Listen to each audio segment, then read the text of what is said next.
Ни для кого не секрет, что Москва – это очень дорогой город. Безумно, неподъемно дорогой. Сколько зарабатываете? На 1 миллион. 1,5–2 миллиона. От миллиона в месяц. Здесь дорого жить, дорого отдыхать, дорого передвигаться, дорого развлекаться. Это огромная несправедливость, но по факту, если вам не посчастливилось родиться в Москве, желательно в пределах Садового кольца, то гламурная столичная жизнь, а тем более столичная недвижимость, вряд ли вам будет когда-либо по карману. Но что поделать, все давно привыкли, все-таки столица – особый статус. Но есть в Москве места, которые превосходят любые, даже самые утрированные стереотипы о зажравшихся москвичах. Места, уровень роскоши которых по-настоящему невообразим и не может уложиться в голове нормального человека. Давайте я вам покажу одно из них.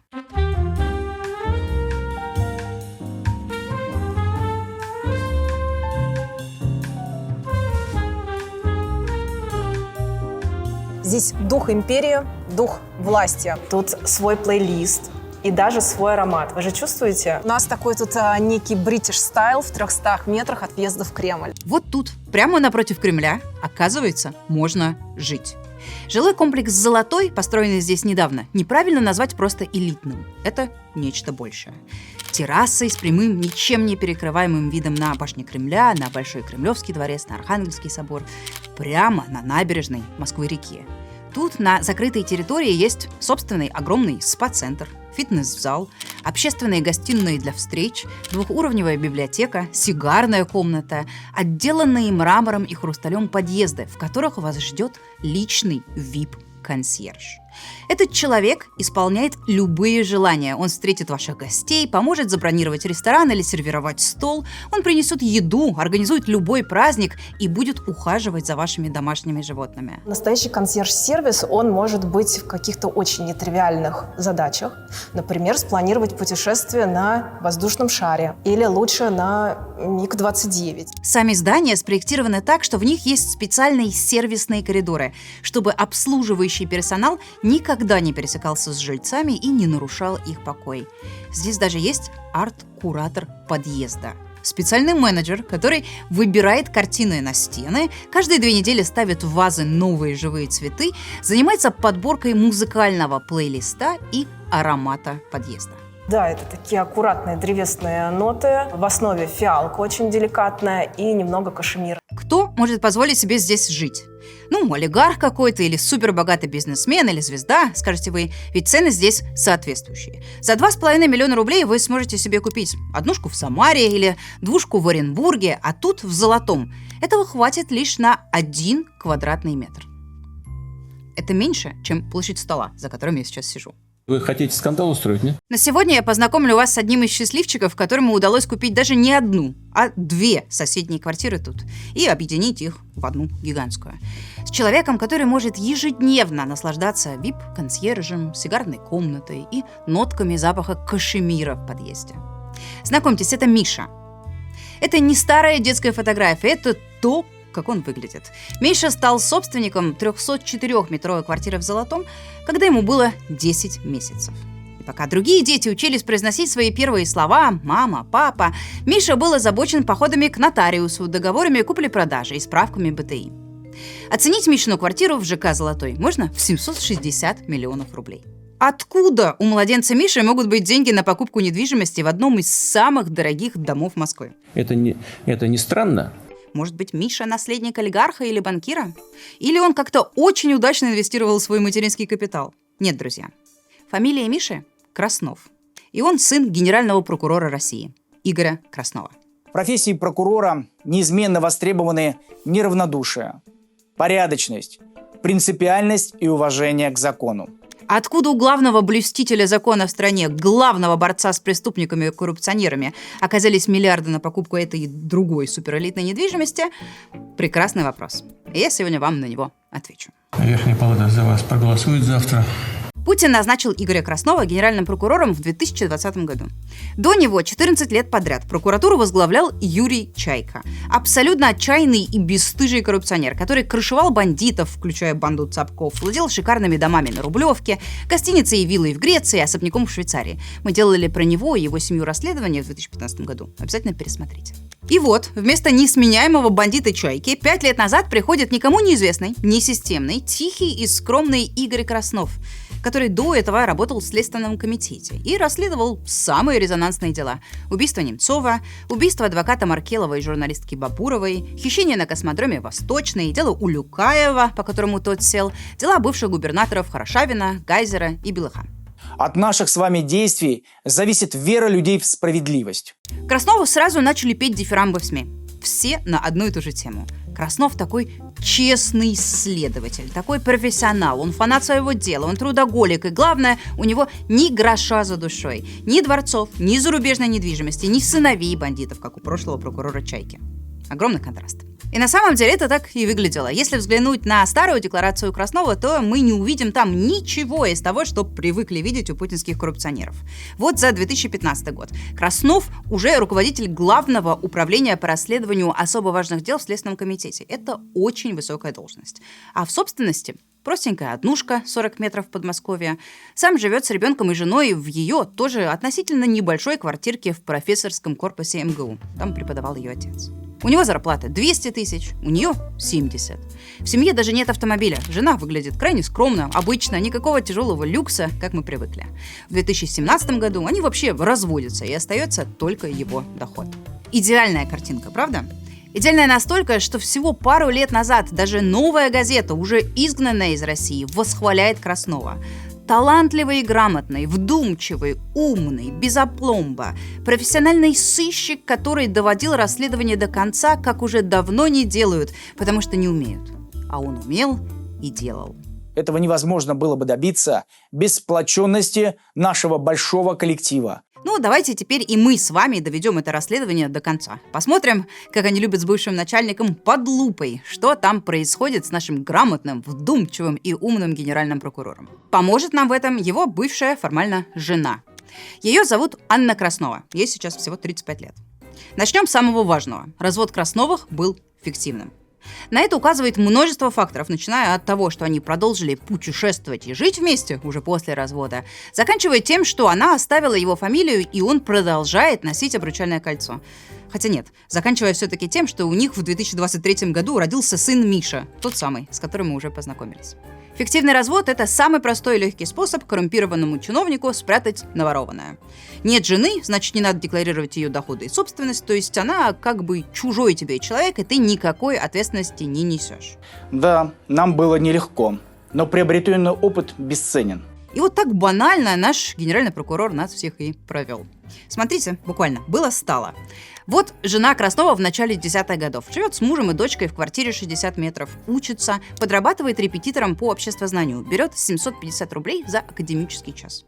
А вот она сейчас. Гостья на дне рождения Николая Баскова. Сидит рядом с продюсером Пригожиным. Вот видео с того же праздника. Она поет и танцует со своей подружкой Валерией. А если сделать стоп-кадр и посмотреть очень внимательно, на ее запястье мы видим нечто, ослепляющее нас больше, чем все звезды эстрады вместе взятые. Качество видео очень плохое. Мы не можем говорить со стопроцентной уверенностью, и лупа здесь не поможет. Но по внешнему виду эти часы предельно похожи вот на эту модель Аудемар Пиге. Такая же форма циферблата, те же 8 винтиков на безеле, ну и тоже бесконечное количество бриллиантов. На сайте такие стоят около 20 миллионов рублей. Обручальное кольцо у нее, кстати, тоже на месте. Образ жизни Анны Красновой впечатляет по любым меркам и стандартам. За последние несколько лет она воспользовалась услугами частной авиации минимум 6 раз. На private jet она летала в 2020 году с их прокурором Красновым 5-летней дочкой в Ниццу. В 2021 году с ней же и с мамой она летала на частном самолете в Ригу, потом снова в Ниццу, следующий год в Таллин, уже после начала войны в Турцию. Каждый раз именно в семейном кругу, с мамой и дочкой, так что командировками эти полеты на частном самолете вряд ли являются. А безнаказанность, как известно, рождает рецидив. Заслуживает упоминания и ее шопинг. В 2024 году произошла утечка данных самых крупных клиентов магазина ЦУМ в Москве. И, если верить этой информации, жена генерального прокурора Краснова потратила там на одежду 20 миллионов рублей. А теща Краснова еще 7. Но, погодите, это мы с вами еще не подобрались к недвижимости. В 2022 году 33-летняя супруга генпрокурора становится собственницей огромной квартиры, почти 165 квадратных метров, в элитном ЖК «Жизнь на Плющихе». Это новое здание в историческом центре Москвы, рядом набережная, сквер, прекрасная инфраструктура. Сейчас такая недвижимость стоит около 370 миллионов рублей. Вместе с квартирой Анна Краснова купила и парковочное место за 5,5 миллионов. А вот вам еще один аргумент в пользу фиктивности развода. В этом же доме годом ранее квартиру купил муж родной сестры прокурора Краснова, его зять. То есть две семьи как минимум поддерживают отношения, иначе было бы странно специально селиться в одном доме. У зятя квартира поменьше, 140 квадратных метров, стоит в районе 300 миллионов. Но все равно категорически непонятно, откуда он мог взять на нее деньги. Зять Краснова, его зовут Владимир Левченко, описывает себя как финансового обозревателя, биржевого эксперта и телеведущего. И он ведет телеграм-канал. Достаточно странный, вынуждена сказать. В нем он пишет о том, что мечтает о тотальной национализации, новом госплане и новом 1937. Ура, товарищи! У него даже есть специальный хэштег 1937 для десятков постов о том, что новый 37-й, цитирую, критически необходим. Еще он хочет ликвидировать предателей за рубежом и вернуть статью «Измена Родине». Изменниками Родины он называет, например, владельцев-производителей сухариков «Кириешки». Своего Шурина Краснова и возглавляемую им Генеральную прокуратуру Левченко тоже вспоминает часто. Вот, например, он радуется, что власти, брат его жены, то бишь, наконец-то реализуют его идею о новом 37-м. Хвалит прокуратуру за мощные шаги, репостит интервью с самим Красновым. Читая канал Шурина, генерального прокурора, требующего чисток и репрессий, невозможно не думать о том, что в 1937 году сделали бы с ним и с самим генеральным прокурором, обнаружив имущество на суммы в 100 раз превышающие официальный доход. Но вернемся к недвижимости.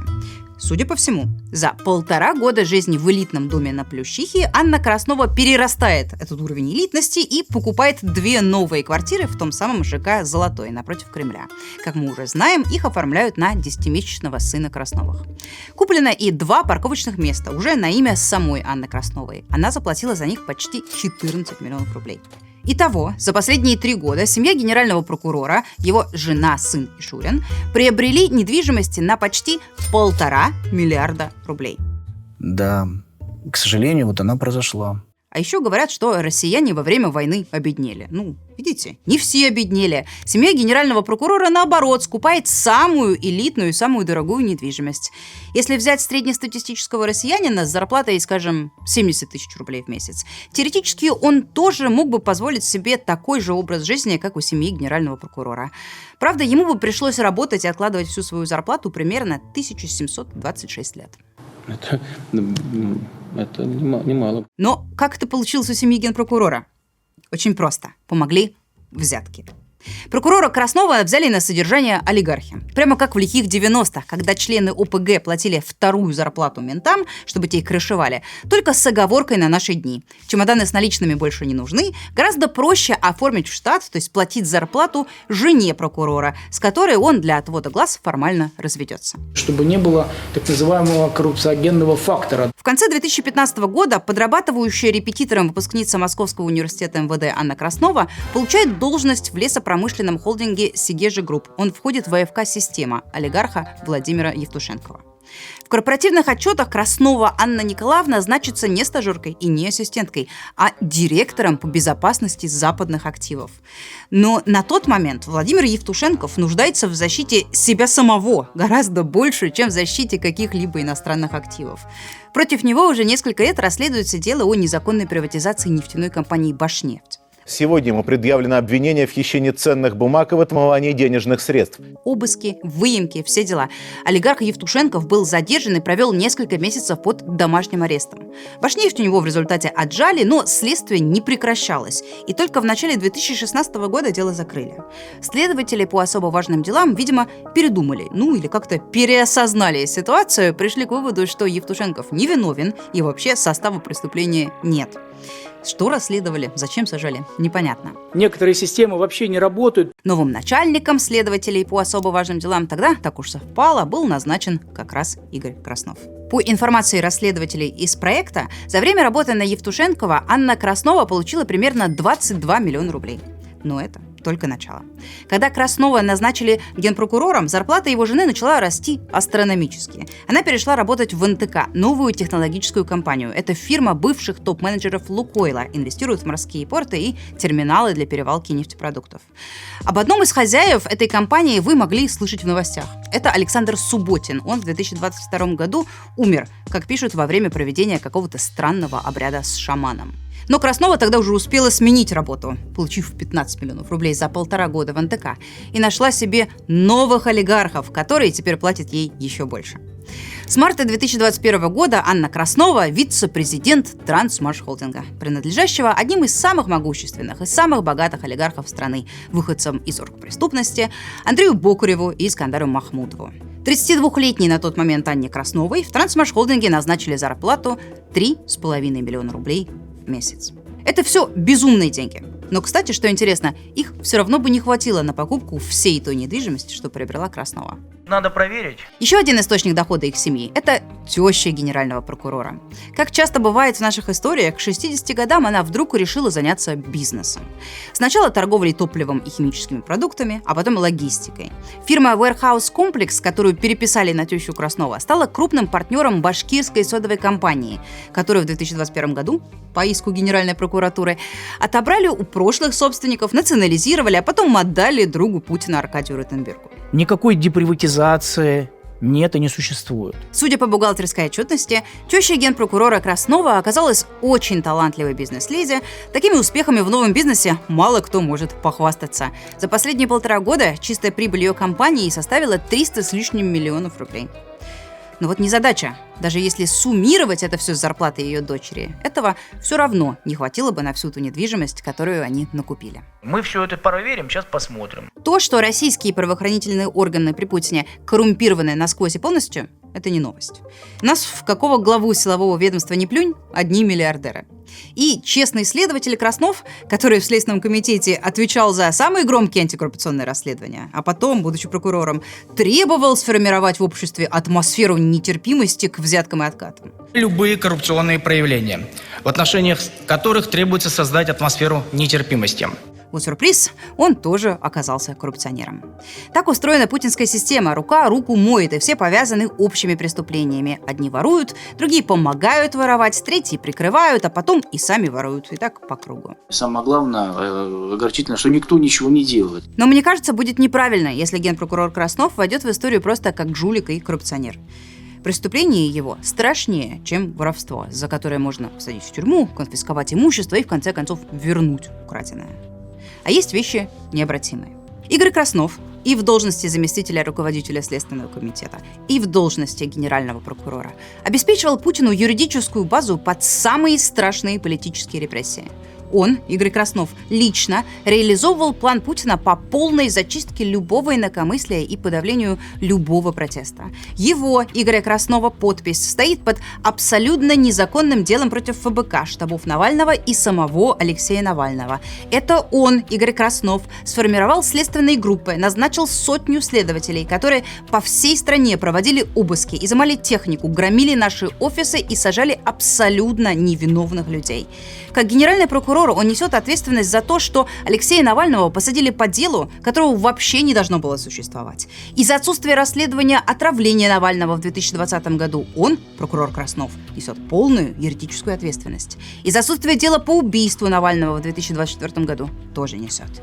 Из-за посадки по политическим статьям, что сейчас за антивоенные протесты и высказывания, что 10 лет назад, когда Краснов сажал людей по болотному делу. Вот его личная подпись.